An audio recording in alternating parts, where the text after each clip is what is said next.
Turim šiuo metu Katų Vaižganto pradinę mokyklą. Ką galėčiau pasakyti, iš tikrųjų šiemet atėjo vaikai tikrai neblogai fiziškai pasiruošę, todėl fizinių gebėjimų ir ypatybių vystymas mums labai neblogai sekasi, vien tik dėl to, kad visiems pavyko startuoti, visi puikiai pradinės pamokas atlankė.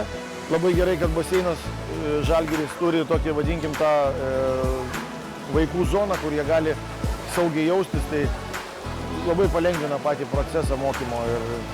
Ir šiai dienai tai tikrai turim labai neblogų vaikų, kurie galbūt ateityje galėtų netgi papildyti mūsų sportinio rengimo grupės ir ateityje tikėtis netgi kažkokių sportinio meistriškumo komandų. Šiaip tai gerai, net neatsimenu, gal kokie 5-6 metai jau projekte.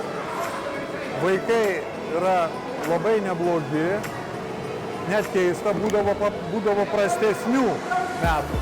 Šįmet yra daugumoje visi drąsūs, gerai elgiasi vandenį.